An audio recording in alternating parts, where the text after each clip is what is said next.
Taking control of debt. Lots of people are overburdened with debt. In some cases, they could not control the cause of their debt. However, in some instances, they could have.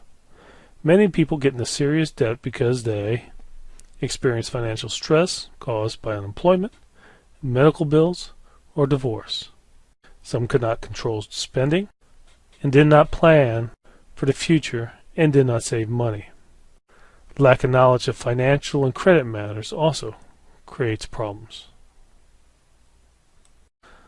The first step to overcoming a debt problem is recognizing it. Think seriously about addressing your debt if you find yourself in any of these situations. You routinely spend more money than you earn. You make only a minimal payment required on a credit card. Your credit limit is maxed on most of your cards. You skip payments on some bills in order to pay others. You use cash advance on one credit card to pay off another. You use credit cards for day-to-day purchases like groceries.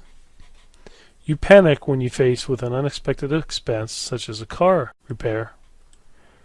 Creditors are calling you about overdue bills. Delinquent payments are written notices that credit payments are overdue. Default notices. If delinquent payments are not acknowledged, written notices are sent by a creditor warning that more serious steps will be taken if credit is not paid. Repossession occurs when a creditor takes back an item that has been purchased because of non-payment. Collection agencies. When a creditor does not receive any response to written notices of non-payment, the account can be turned over to a business that specializes in collecting unpaid debt. Judgment liens. When a creditor receives no response from previous attempts to collect debt, a creditor may be able to obtain a court order placed on the claim of property or another type of security owned by the individual to recover the cost of the debt. Garnishment. If the borrower does not pay the creditor's bill, the creditor may be able to obtain a court order requesting that an employer deduct a percentage of the employee's paycheck and send it to the creditor before the paycheck is given to the employee. Most debt incurred by teens and young adults is credit card debt. If you are in need of reducing your credit card debt, here are some suggestions. Pay cash. Set a monthly limit. Write down what you spend. Limit the number of credit cards you have. Cut up all but one of your cards. Stash that one card out of sight and use it only in emergencies. Choose the card with the lowest interest rates and no annual fees. Be aware of low introductory rates offered by mail. These rates often skyrocket after the introductory period. Do not apply for credit cards to get a free gift or discount on a purchase. Steer clear of blank checks that financial services companies send you. These checks are cash advances and may carry higher interest rates than typical charges. Pay bills on time to avoid late charges and interest rate fees. Tips for controlling debt should include developing a budget and sticking to it, saving money so you're prepared for unforeseen circumstances. You should have at least 3 to 6 months of living expenses stashed away in your saving accounts for emergencies. When faced with the choice of a financial purchase, it may be better financially to choose the less expensive product. Pay off credit card balances monthly, and if you must borrow, learn everything about the loan, including interest rates, fees, and penalties for late payments or early repayments. Once you sign the agreement, the debt is yours. As soon as you establish credit, you should take steps to protect it.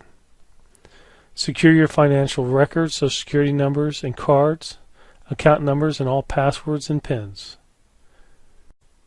A periodic check of your credit report can alert you to someone illegally using your credit product in your name. If you suspect unauthorized access, contact the 3 major credit reporting companies and place a fraud alert on your name and social security number. Some additional tips to protect your identity include shred and destroy all bank and credit card statements and all other private records before tossing them in the trash. Give out your social security number only when absolutely necessary and never carry both your Social Security card and driver's license in your wallet. Pick up mail promptly from your mailbox and never leave outgoing mail with paid bills in an unsecured mailbox. Don't give out personal information on the phone, through mail, or on the internet unless you know who you are dealing with. If you do have trouble paying your bills, contact your creditors immediately.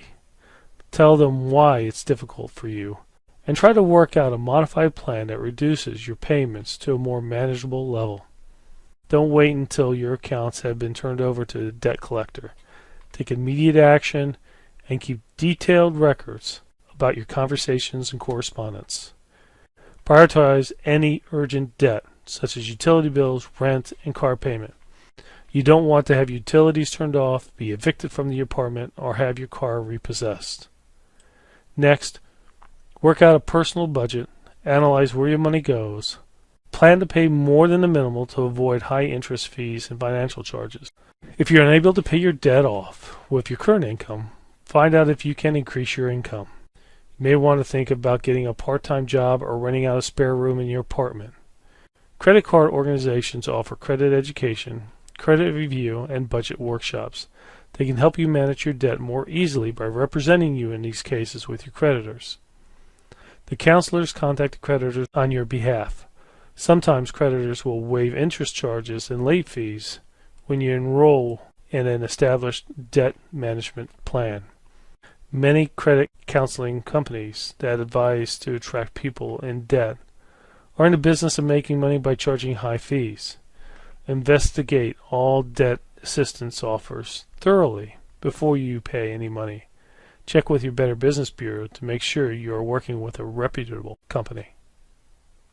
Once you have control of your debt, remember the 20-10 rule. Don't borrow more than 20% of your year's net income, and be sure that your monthly payments do not exceed 10% of your monthly income. Following this rule of thumb and monitoring your budget carefully should help rebuilding your credit rating.